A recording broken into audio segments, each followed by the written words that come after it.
السلام وبركاته. بسم الله الرحمن الرحيم.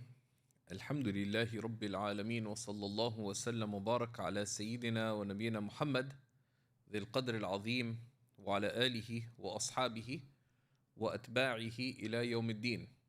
اللهم فقهنا في الدين وعلمنا التأويل وألهمنا بفيض فضلك رشدنا يا رب العالمين. Alhamdulillah. We are continuing our look at understanding Arabic grammar, in which we're looking at the Ajrumiyya. And one of the challenges for the student of knowledge in general, or the student of the Arabic language, is that the path to benefit has its challenges. But those challenges are facilitated by having the goal in mind. So I remember when we were at university, a bunch of us were working on our tajweed. So one of my friends was having trouble with the qaf. So he made a fool of himself many a time. Why? Because he'd walk down St. George Street at the University of Toronto. He's going qa, qa, qa, qa, aqqa, aqqa, aqqa. And like sisters would walk by and everyone's staring at him like, what's wrong with this guy? Well, of course, but then he'd come to the class and he was supposed qaf, which is not qaf. But it takes time. But it makes no sense. Why are you just repeating kaf, kaf, kaf, or qaf, qaf, qaf, whatever? Because there's a goal in mind. Likewise, there's aspects related to nahw or sarf that, except if you're a complete nerd, they're not that exciting. That, okay, nasb has 5 signs, fatha, alif, kasra, ya, hadf, noon, this. So what? Well, the big deal is that these are keys to deeply appreciating the meanings of the Quran. To sound understanding and deep understanding. To sound understanding of the Sunnah and deep understanding of the Sunnah. Sound understanding of what the Imams of the Deen have said and deep understanding of what they have said. So today, bi'idhnillahi ta'ala, we are continuing our look at lesson number 3, which is on the alamat al-i'rab. But today we're going to look at the next part, which deals specifically with alamat al-nasb. So he tells us, rahimahullah ta'ala, that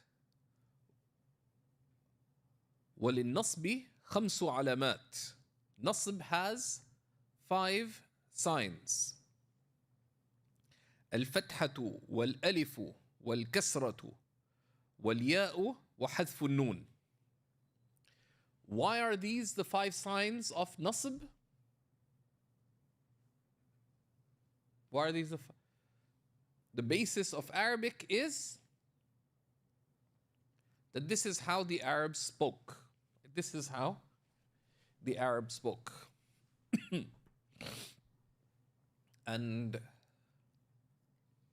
much about human actions would support the fact that the human being is a rational animal. Especially an untainted fitrah lends itself to consistent and coherent action. And amongst that is the way humans speak. There's a consistency in it. So there's a deliberateness. So you see this amazing structure. So nasb has these 5 signs. One sign is asli, is an original sign, which is the kasra. And the other signs are what's called far'i, derivative signs. Derivative signs. So he tells us, rahimahullah ta'ala, that فأما الفتحة فتكون علامة للنصب في ثلاثة مواضع. As for the fatha, it is a sign of nasb in three circumstances. في الاسم المفرد, in the singular name. وجمع التكسير, and the broken plural. والفعل المضارع الذي والفعل المضارع إذا دخل عليه ناصب ولم يتصل بآخره شيء. So these are three circumstances. And he now breaks down these three circumstances by telling us, firstly, في الاسم المفرد,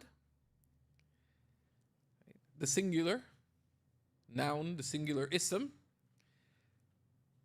So for example, if we say رأيت الرجل, Rajul is an ism. It's mufrad, it's singular. I.e., it's not dual, it's not muthanna, and it's not jama'. So ra'aytu.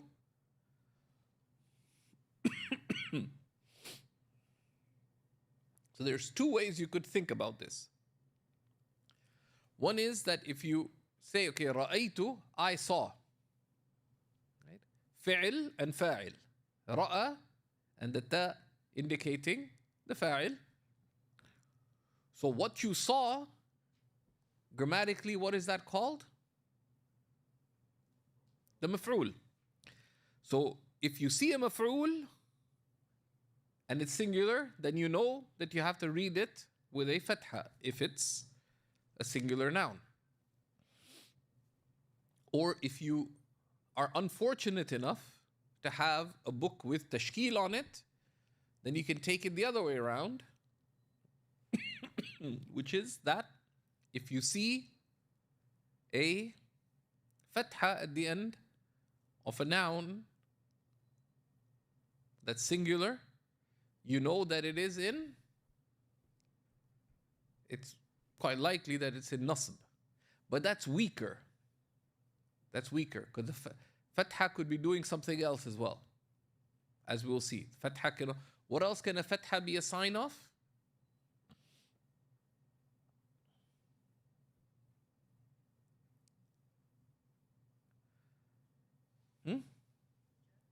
Of the jar, the khafd, if it's mamnu' min as-sarf. For example, we'll be seeing those. Or it could be a dual. Or sorry, it could be a jama' mudhakkar salim, right? Where there is a fatha at the end. So to think grammatically, you need to think about these building blocks. You have the, like in the verbal noun, fi'l, fa'il, maf'ul. In the nominal sentence, you have mubtada and khabar. And then you have the things that enter into the jumla fi'liya and the jumla ismiya. The things that put something in nasb, right? Or the things that put something in khafd, or the things that put something in jar. So that's how we tell. So how do you read? You read by applying your grammar. You read by applying your ra'aytu. Like, because if you try to go word by word, ra'aytu, and then we have to connect it. They have to say ar-raj, and then you pause. Rather, you just parse it, then say it.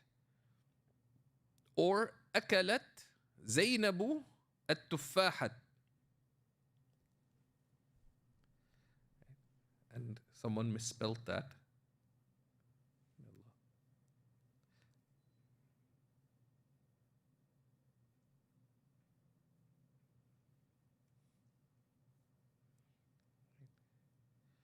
If you say, for example, أكلت زينب التفاحة.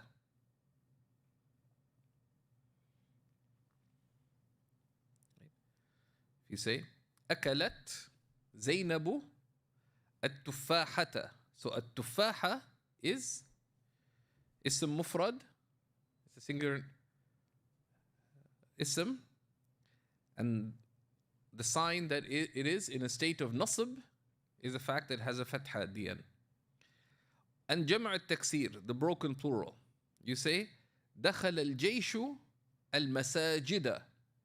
Masajid is a broken plural because the singular is masjid. So the form of the singular is broken in the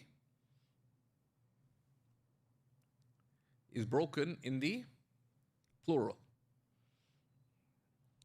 So دخل الجيش المساجد. So it will be المساجد.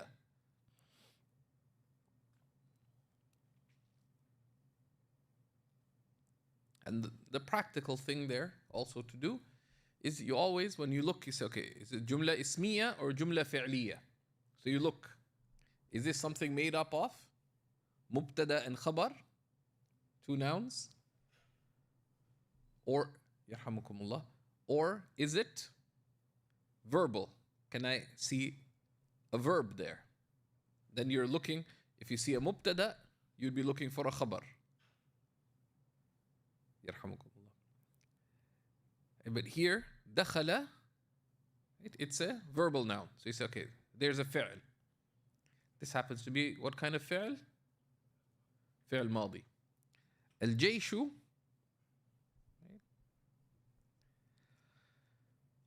al-masajid. But you also, grammar follows meaning as well, because it brings out meaning. You could say, dakhala al-masajid al-jayshu.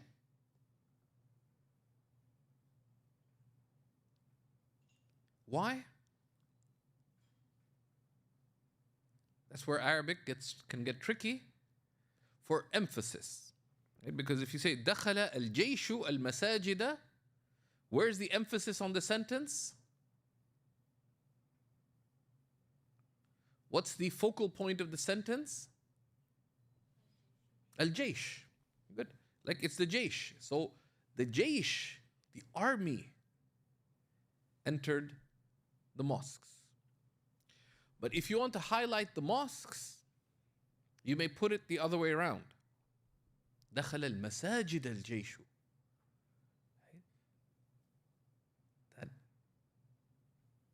So it highlights that the masjid, the mosques were entered by the enemy or the army.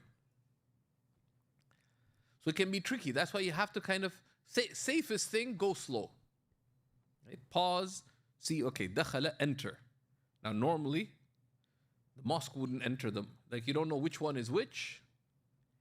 So it's not always the case in a verbal noun, in a verbal sentence, the jumla, ismiya, that fi'l, fa'il, maf'ul.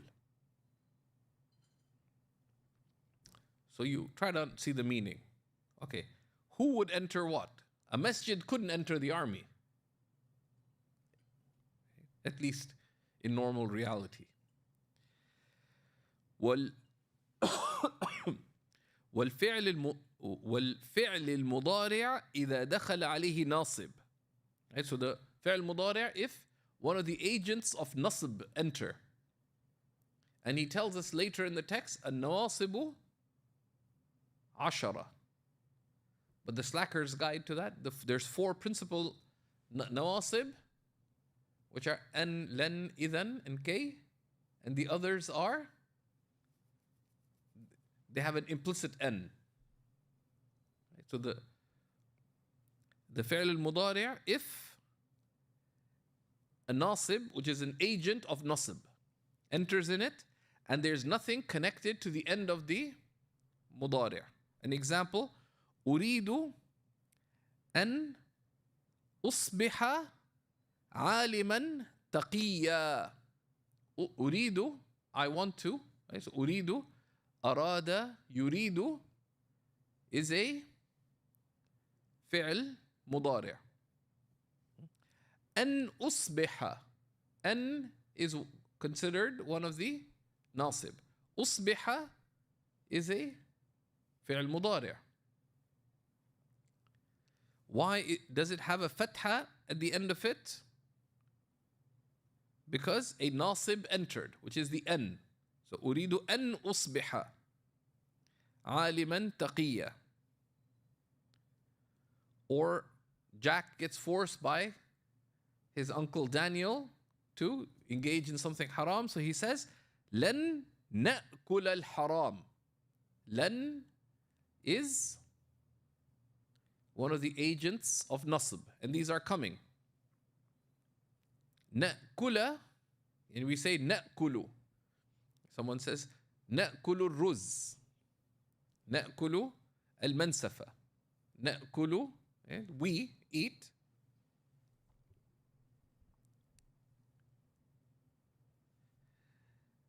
But لن نأكل. نأكل is a فعل مضارع, nothing connected at the end.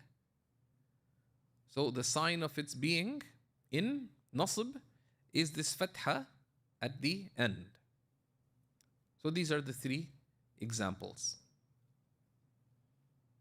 Then وأما الألف فتكون علامة للنصب في الأسماء الخمسة. These أسماء خمسة that behave in a certain way, and he gives the example in the matan itself. نحو رأيت أباك وأخاك وما أشبه ذلك. رأيت أباك. So these they behave in this way if they are in idafa, in the singular. So abuka or akhuha, right? So they're in idafa, and they're in the singular form. They're not in the dual or plural. And this is the way the Arabs spoke about these, these asma al-khamsa that we talked about. So these are in nasb here. Why is abaka in nasb?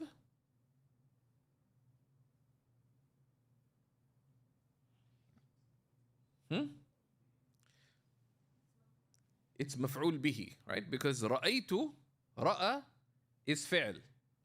The ta is in the place, takes the place of the fa'il, and the maf'ul, the object of the sentence is abaka. And it's one of the asma al-khamsa. And these asma al-khamsa behave that their rafa is with waw, their nasb is with alif, and their khafd is with ya. Marartu bi akhiha. I passed by her brother. Fakhiftu. So I was scared. Wonder why? But that's not the subject of our lesson. Right? And so on.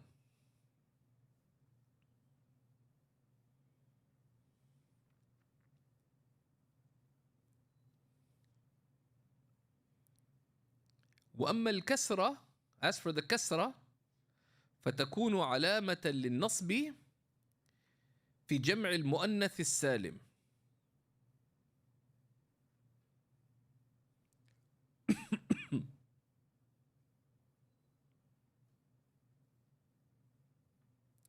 Right? So أما الألف فتكون علامة للنصب, right? في جمع المؤنث السالم, like you say رأيت المؤمنات. And then there's a beautiful verse, right, where we have many examples of this from Surah Al-Ahzab. Right? إن المسلمين والمسلمات والمؤمنين والمؤمنات والقانتين والقانتات. All of these, the female ones, are all in nasb. Why are they all in nasb? Because of inna. So Muslimin behaves in a particular way. Muslimun is what?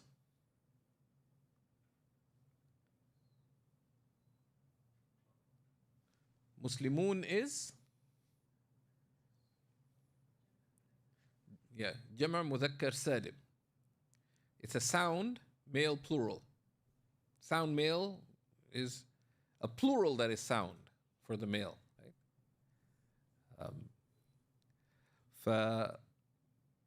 So all of these, and you can see the verse from Surah Al-Ahzab, verse 35. It's a long sentence though. Inna,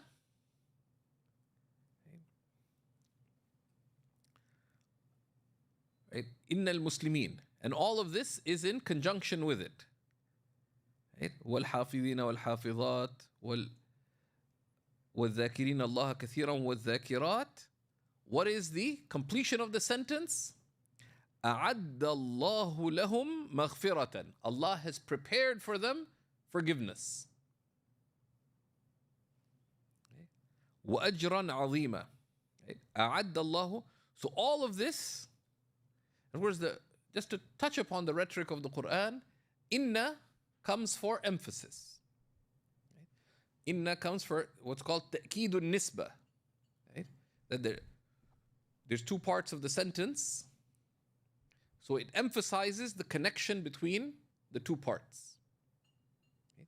So the plainest, al-Muslimuna أعد الله لهم مغفرة.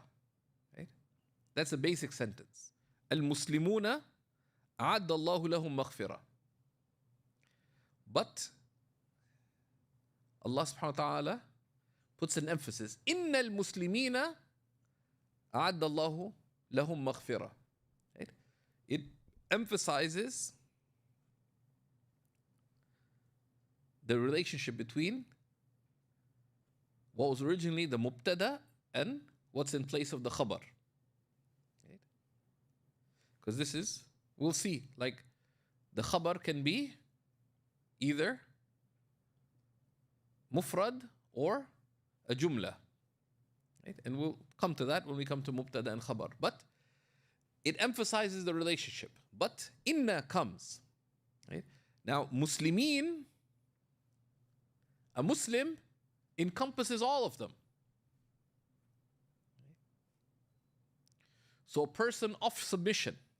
But then all these different categories of people, right, that the pathways to Allah are numerous. Truly, these and these and these and these. And if you want, someone wants to count how many pairs they're mentioned. You want to count them? I'm terrible at counting. And those of you who are online are welcome to engage in the counting exercise. But there's a whole bunch of pairs. Anyone agree? I'm terrible with numbers. Yeah, 10. 10 pairs. But when the male, is the male only male in the Quran? No. Ya ayyuhalladhina amanu. Is it only the believers? No. So someone says, Al-Muslimu man salima al-Muslimuna min lisanihi wa yadihi. The Muslim is the one, others are safe from their tongue and the hands. Do Muslim women get away with slandering others? No. It applies to both. It's a generic noun as well. But this is one of the modes of emphasis. Even though it comes, they all come in, each of the qualities is mentioned repeatedly. And there's this long list. Each of these are qualities that we're called upon to have. And you can read the translation of these qualities because they're all insightful. What does it say? And it's not that you have to have all these qualities. Anyone who has any one of these qualities, Allah subhanahu wa ta'ala says, أَعَدَّ اللَّهُ لَهُمْ مَغْفِرَةً. Allah has prepared for them forgiveness. There's a difference between being given forgiveness. So you go for your pizza delivery, you say, this is Shamim. So, oh, just a second. They'll bring you your pizza. They may make you wait a little bit. and it's prepared for you. It prepared, but who prepared it? Allah. It's waiting for you. Right? أعد الله لهم مغفرة. But maghfirah is in the indefinite. And this makes it great. Allah has prepared for them great forgiveness. Great forgiveness, maghfirah. But, and not just that, وَأَجْرًا عَظِيمًا, and tremendous reward. So this is worth, but the shahid, of course, that what we're looking at here, is the kasra is a sign of nasb. You have the inna, so you have al-muslimati, and you have loads of examples there as well. So this is when the alif and the kasra are signs of nasb.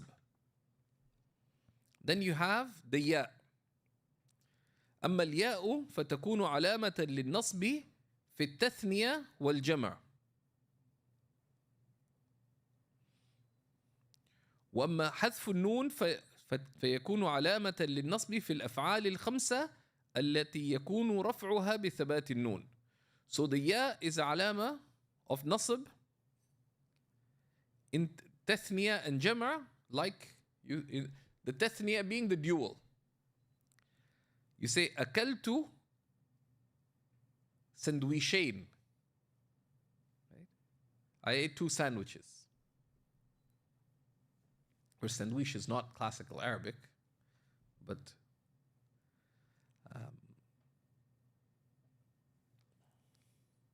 and you can say رأيت المتقين الجمع. How is it? So المتقين, how do we know this is in nasb? Because of the ya. That's the جمع مذكر سالم. أما حذف النون فيكون علامة للنصب في الأفعال الخمسة التي يكون رفعها بثبات النون.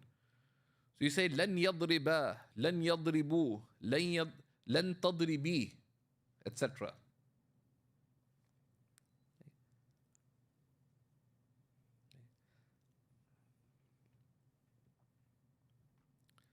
Because how is it in rafa? You say يضرباني, تضرباني, يضربون, etc. So we saw that ضم واو ألف نون.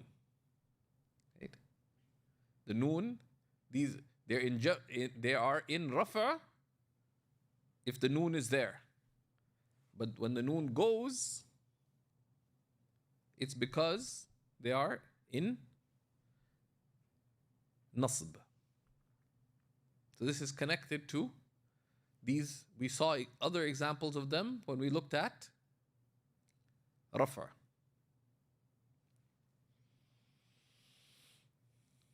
Okay, so this is the ya and hadf al-nun. Then we have the khafd. للخفض 3 علامات. الكسرة والياء والفتحة. كيف؟ خفض, of course, is also a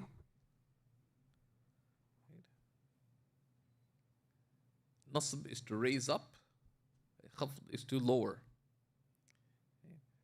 And we're told there's a metaphor to lower one's wings as a metaphor for humility. واخفض جناحك لمن اتبعك من المؤمنين. Lower your wing for those who follow you of the believers. واخفض لهما جناح الذل من الرحمة. About our parents in Surah Al-Isra, verses 22, 24, over there. وَقَضَى رَبُّكَ أَلَّا تَعْبُدُوا إِلَّا إِيَّاهُ. Those are verses that summarize our duty to our parents. It says وَخْفِضْ لَهُمَا جَنَاحَ الذُّلِّ. It's to lower. Right? So now, why did Ibn Ajrum choose this? Most of the grammarians, certainly of the Kufan, of the Basran school, which is a predominant school, use the term jar. But just as a term, Khafd is a more noble term. It's to lower yourself. Jar is to drag.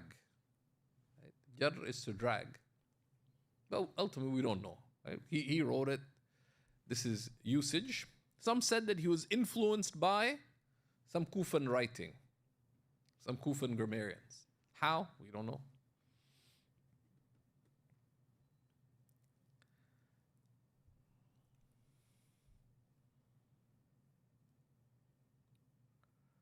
But the grammarians were a nerdy bunch too.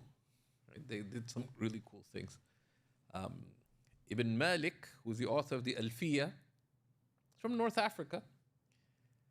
And he took from giants of grammar, and he was like his Alfiya and other works, but particularly Alfiya became the standard teaching text for intermediate or upper intermediate in our times, upper intermediate grammar.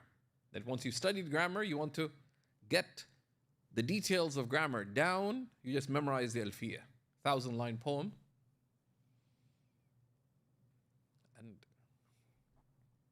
But when he got to Damascus has his own scholars. Some guy from North Africa comes, they have their own accent and so on. People wouldn't pay attention to Ibn Malik. He was very concerned because he has this knowledge. And over 700 years later, people are still, that's the reference in Arabic grammar. The Alfiya of Ibn Malik and the dozens and dozens and dozens of commentaries on it. So he would stand at the Qibla door of the Umayyi after prayer, like particularly Dhuhr prayer, he would say, "My name is Ibn Malik. I've come to you having studied with so and so and so and so. Anyone who wants to study with me, I'll be over there." It took a while for people to pay attention to him. Radiallahu ta'ala anhu. باب معرفة علامات So in باب معرفة علامات الإعراب, we're looking now at خفض. So he says أما الكسرة فتكون علامة للخفض في 3 مواضع. في الاسم المفرد المنصرف, here, before we've talked about the اسم المفرد, in a state of rafa, it doesn't make a difference between whether it's munsarif or not munsarif. We'll look at what munsarif is in a moment. In nasb, it doesn't make a difference whether it's munsarif or not munsarif. The غير المنصرف, or you also call it الممنوع من الصرف, is a word that does not take tanween. Does not take tanween. So it's an ism, doesn't take tanween. And in the state of jar, it would be in jar with a secondary sign, like the fatha. Why does it do so? It gets technical. We look at it separately. But tanween, the basis of tanween is there for, tanween indicates that an ism is fully ism. Right? جاء رجل, fully ism. Nothing non-ismic about it.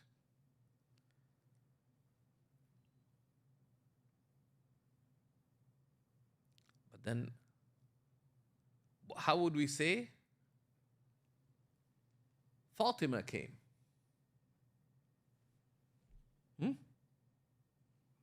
جاءت جاءت فاطمة too. Why is there not a tun? There's no tanween. Say Muhammadun Rasulullah. Correct? Of course, in reading it properly, say Muhammadur Rasulullah, but just for the purpose of clarity, Muhammadun Rasulullah. But Ahmadu. You say Ahmadu. For example, someone's name is Ahmad ibn Idris. Why? Of course, the cop out is any grammar question. Why? You could just say, because the Arabs spoke this way. And you'll be right about each of them. But that's not, won't save you in an exam, because someone asks you, okay, so why do we say this in English? Well, that's what English speakers say. It wouldn't work. And there is a framework that there are some reason why it resembles a verb or a harf. So they broke it down, and that two causes, generally two reasons need to be found for something to be mamnu' min as-sarf. Two reasons of 8 or 9.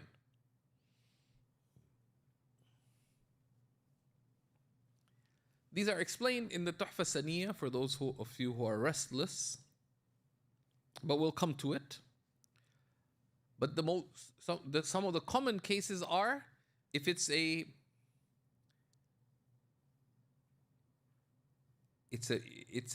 personal name, alam, and it's feminine, for example. Or it's a name and it's foreign. So all the names of the prophets are foreign names. Only 4 names of the prophets are Arab. Muhammad, Hud, Salih, and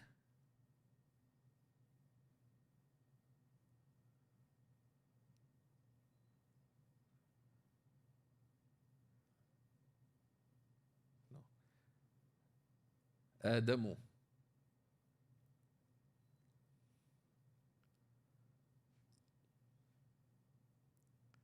So there's 4 there, but Nuh, Qala,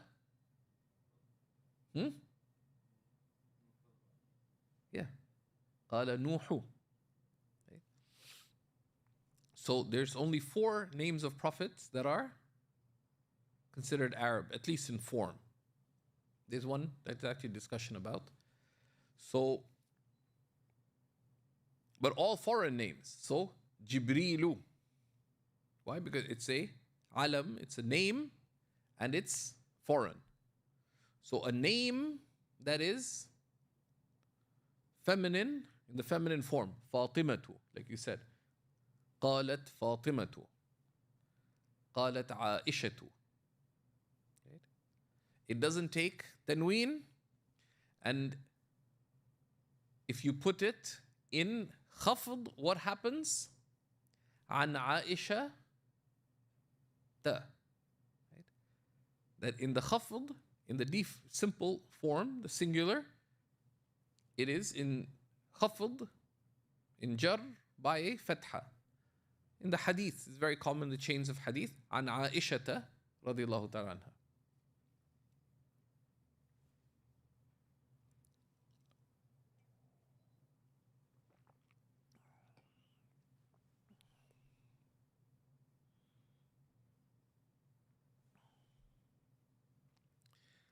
That's why he says المنصرف.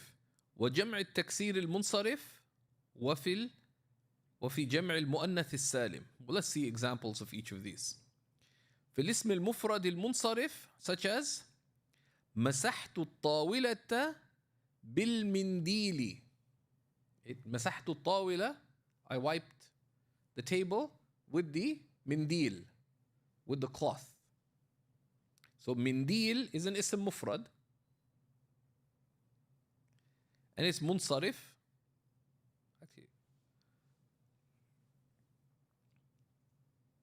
Bismillahi. Bismillah. So the divine name.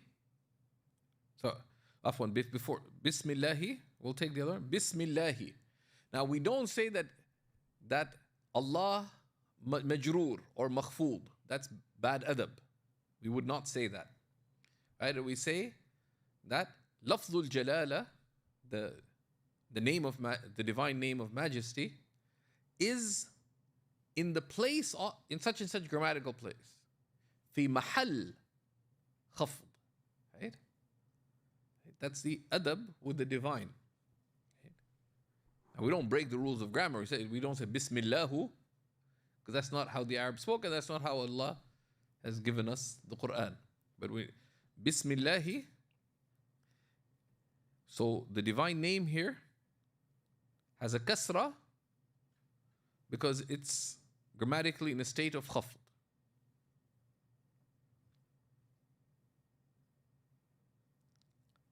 Actually, that's a bad example because it's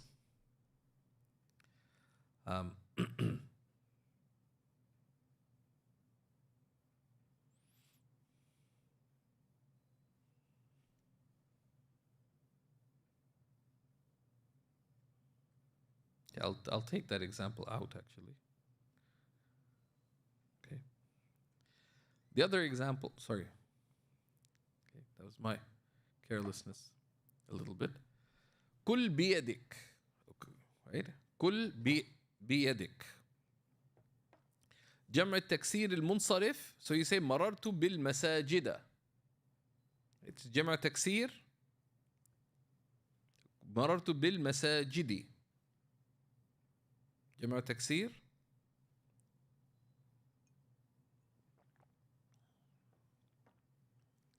And جمع المؤنث السالم رأيت الفاطمات.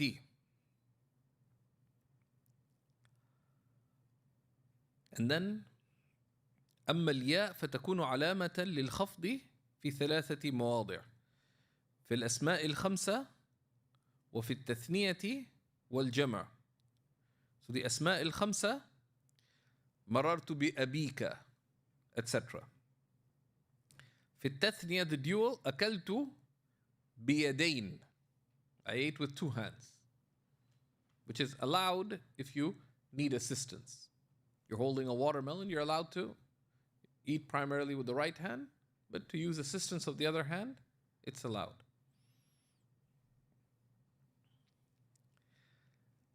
والجمع دعوت للمظلومين. I made dua للمظلومين. Right? المظلومون is جمع. The lam is من حروف الخفض. Right? So دعوت للمظلومين. Right? So the examples of the ya being the sign of khafd. And then the fatha, أما الفتحة فتكون علامة للخفض في الاسم الذي لا ينصرف. So this, you say, for example, ضرب زيد أحمد. Ahmad is a name, a personal name, and it is ممنوع من الصرف. The reason it's ممنوع من الصرف, and we'll come to that fully, but another of the reasons why something would be ممنوع من الصرف could be it's a name and it has a feminine form, or it's a name that is foreign,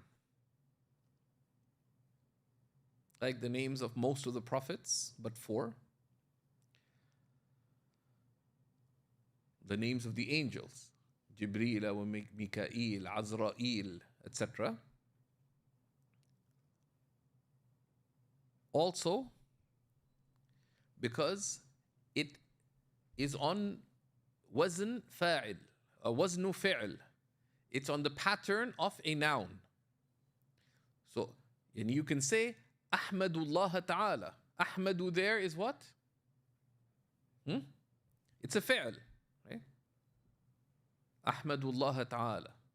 So the name Ahmadu is a name and it has wazn fi'l. It's on the form of a fi'l. So resembling as it does a fi'l, it doesn't take tanween. They have one of those nerdy grammatical jokes. I'm just narrating what the grammarians mention, that Imam al-Zamakhshari was a big Mu'tazilite, but he was one of the great Imams of the Arabic language.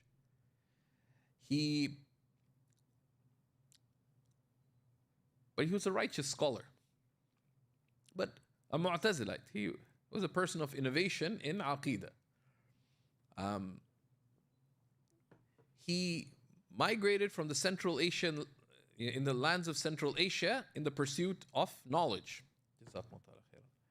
In the pursuit of knowledge. And he actually lost a leg in seeking knowledge due to frostbite. So it had to be amputated. And he actually got a certificate from the Qadi that this leg was amputated in the pursuit, the noble pursuit of sacred knowledge, not for any worldly crime. And he moved and he settled by the Kaaba. So he took, the ulama gave him the moniker Jarullah, the neighbor of God. Because for decades he was in the close proximity of the Kaaba and he was devoted. And this is the balance of Islam. Right? Az-Zamakhshari is a Mu'tazilite. And he had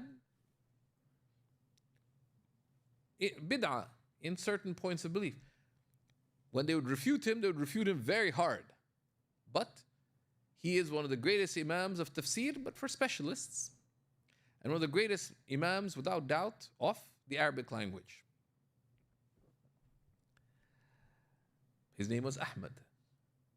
He was actually very proactive in debating others because he was brilliant. Most people couldn't debate him. So he would hit his staff because he had to walk with the staff because he amputated a leg. He says, "My name is Zamakhshari, who will debate me?" People leave the old man alone because you probably can't. So once he went looking for one of the scholars, it said, "My name is Ahmad, kada kada kada." The Shaykh said, "Insarif ya Ahmad." Go away, Ahmad. Says, Ahmad la yansarif. Right? Insarif means go away. Says, Ahmad does not accept sarf. Right? Because it's mamnu' min as-sarf. Anyway, it's a nerdy joke. Daraba Zaydun Ahmada. Similarly, Umar. Marartu bi Umara. Marartu bi Umara. Umar is an ism mufrad. And this form, Umar,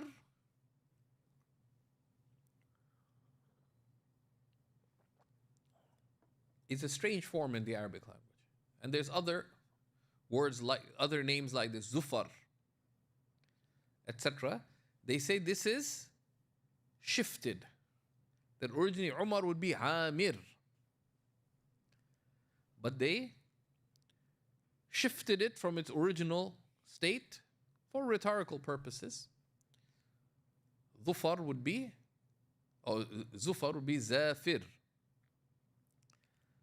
So because it changed in its form, it does not, the Arabs did not give it sarf.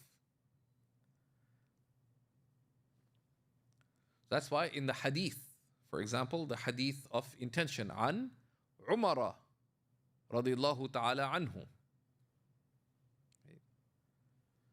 So, marartu bi Umara. So the word Umar is an ism alladhi la yansarif. So we've taken a broad descriptor of the ism alladhi la yansarif. And then we have the jazm. للجزم علامتان السكون والحذف. Now jazm, we'll come to the discussion on, we'll take it at face value right now, that is the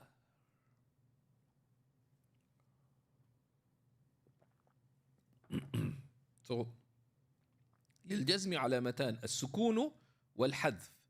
أما السكون فتكون علامة للجزم في الفعل المضارع الصحيح الآخر. The default state of jazm is that something is فعل مضارع, jazm enters into it, and there's jawazim. There's loads of them, but one of the slacker's guide to long lists is know what are the important ones. And you can make your own personal important list to begin with, just which are the ones I've heard. Right? So, anyone memorize the Ajrumiyya here? Okay. If you did, how many jawazim are there? Too many. If you have the text, I think they're 18. الجوازم 18. They're a long number.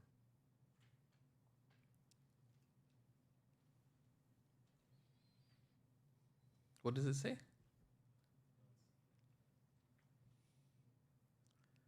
Comes further down in the text when he talks about jawazim. There's loads, but not all of them are common. There's some I've yet to come across them outside of a grammar book, right? And that's one of the ways that it's like seeking knowledge is like marriage. You have to know when to lose battles. Okay? He who fights and run away lives to fight another day. Okay? And if you learn how not to fight, you just learn how to live long term. Right? So in language as well, don't try to understand everything immediately. Say, okay, I don't know what it means. Right? And we'll look at that. So 18. Thankfully, not all of them are actually jawazim, but most of them you're not going to get to use, so it's not that scary actually. Lam yajlis Zaydun. So lam is one of the jawazim. Yajlis, normally it would be yajlisu Zaydun, right? But you put the lam in it, it does several things. The lam negates and it puts it in jazm. Lam yajlis Zayd. Zayd has not yet sat. Lamma ta'kul Layla. Now lamma, and we'll come to the jawazim, but lamma indicates not yet. Lamma ta'kul, she's not eaten yet. Someone could ask, هل أكلت ليلى? هل أكلت ليلى? Has Layla eaten yet? It says lamma, not yet. Allah subhanahu wa ta'ala warns the oppressed, regarding the oppressors, lamma يذوقوا عذاب. They have not yet tasted punishment.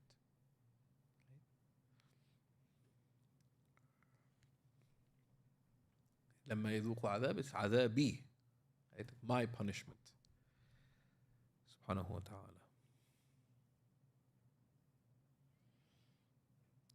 وأما الحذف فيكون علامة للجزم في الفعل المضارع المعتل الآخر وفي الأفعال الخمسة التي يكون رفعها بثبات النون. So the فعل المعتل, the حروف العلة are a headache. If you study sarf, حروف العلة are the weak vowels. What are they?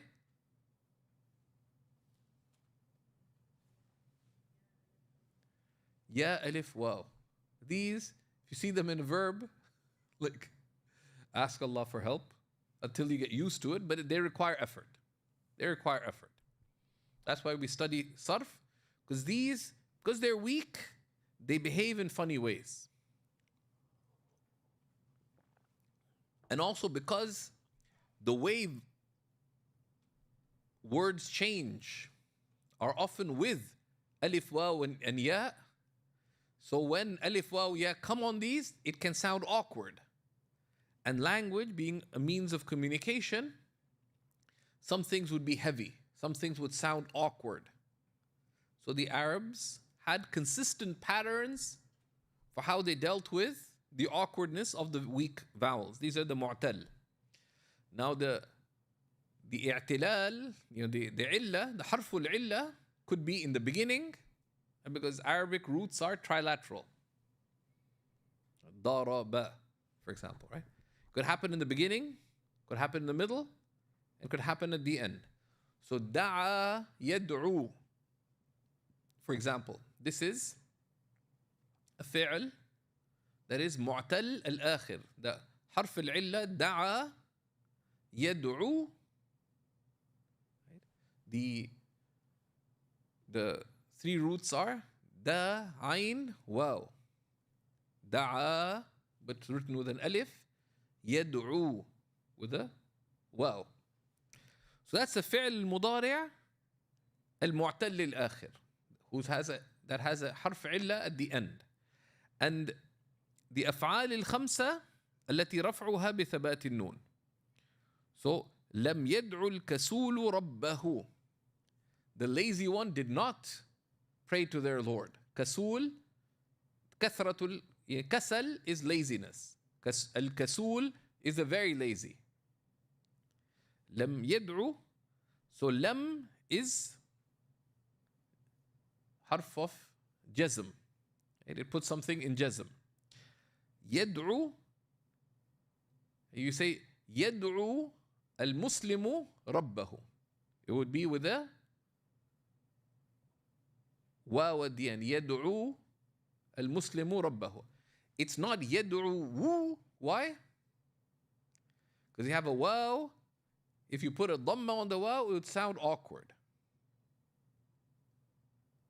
In the Quran, يدعو الإنسان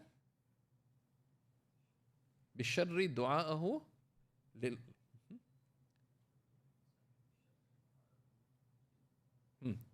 يدعو الإنسان بالشر دعاءه بالخير or للخير.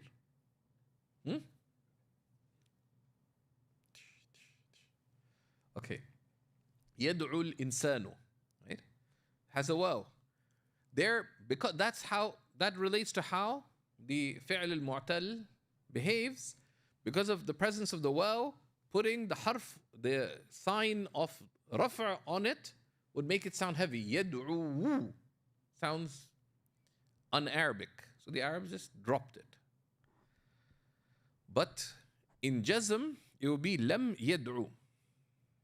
Yeah. Likewise, lam yakhsha. خشية يخشى لم يخشى. بحذف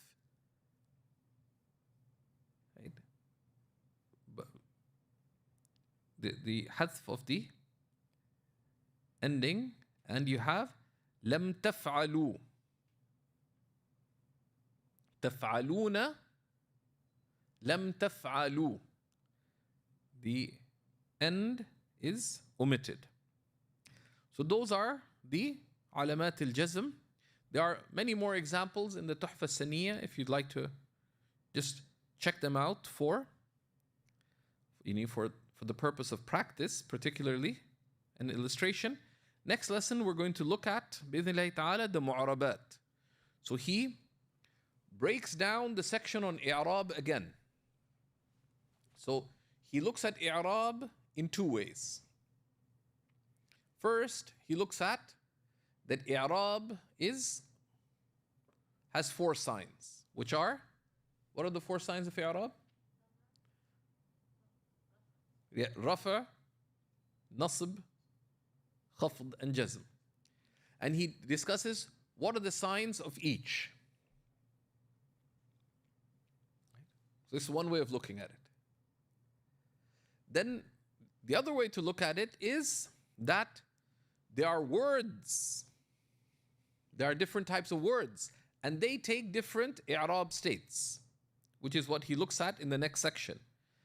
That al-mu'arabatu qisman, that the words that are mu'arab, that are not mabni, that change, whose endings change, are either in i'rab with harakat, and those that are in i'rab with huruf. So he says those that are in i'rab with harakat are four types. And those that are in i'rab with huruf are these types. So this is breaking it down again for the purpose of clarity. Here, you would do well to diagram. Right? Diagram, use examples, and that helps. Use examples, and that helps. Bidnillahi ta'ala. And later this week, we will share a number of exercises related to this. But I want to cover the alamat al-i'rab first before getting too caught up in the science. Here, the main thing is there's a body of knowledge. You can't wing it. You need to know it. You need to know it. Then look at some basic examples. Then try to apply those rules to other examples. Bidnillahi ta'ala. After that, so this breakdown, al-mu'arabat, is a reiterating of the previous section. After that, we go into the af'al. So that's what we wanted to look at today. Any questions here?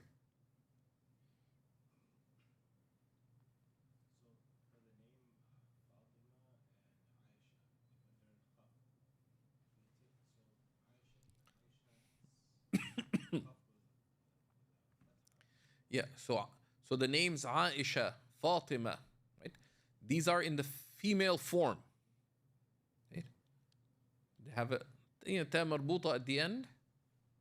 So they have two of the reasons why something is mamnu' min as-sarf, which is one, it's a alam,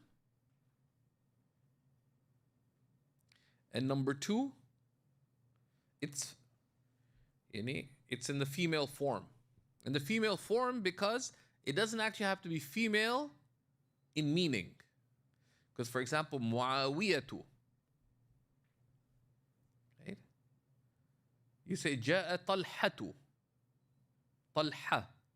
Male name. Right? It behaves that way.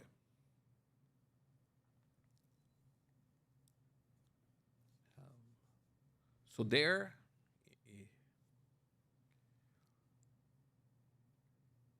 two reasons being, it's a name, it's a alam, plus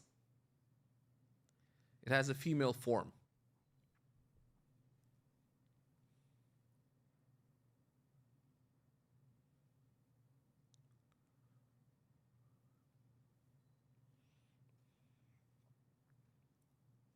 Good.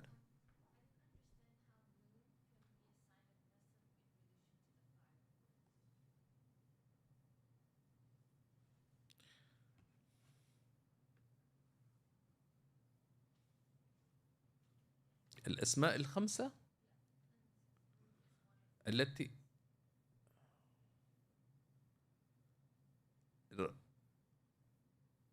it's رفع. No, so this is, what are the أسماء الخمسة? So if we go earlier, right?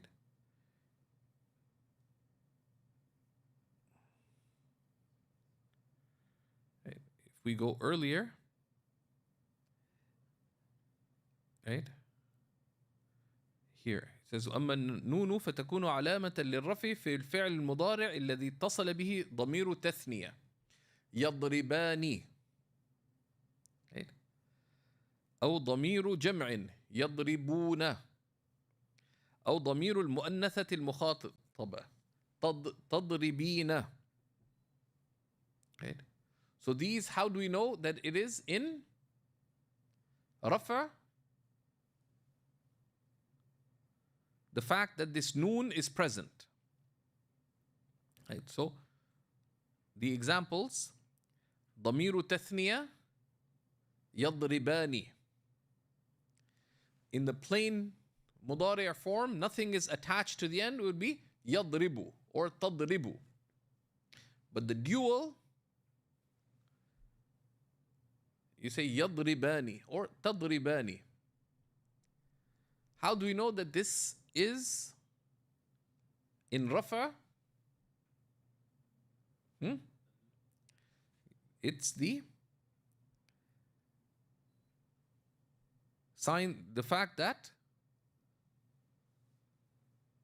إثبات النون. The noon is there. But then what happens in nasb?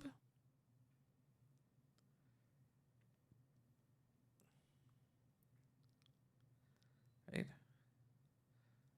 They're in rafa because of حذف النون. Actually, they're in nasb because of حذف النون. How? لن يضربا. Right? لن تضربي. لن is a nas, is puts things in nasb. So when you have تضرب in the dual plural or female,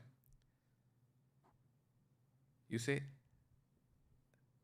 Jill is asked, هل تضربين زوجك? Do you hit your husband?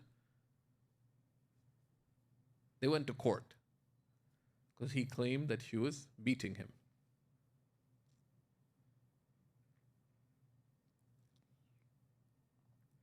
So he asked her, هل تضربين زوجك?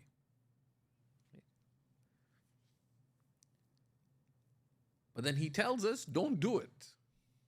لا تضربي زوجك. This is لا ناهية. Right? Or لن تضربي زوجك بعد اليوم. Because they were in court and suddenly Jack divorced Jill. So the whole story is over, right? So the judge says, لن تضربي زوجك بعد اليوم. You will not hit your husband after this day because he's no longer your husband, right? So, so there, that noon goes in the state of nasb or in the state of jazm.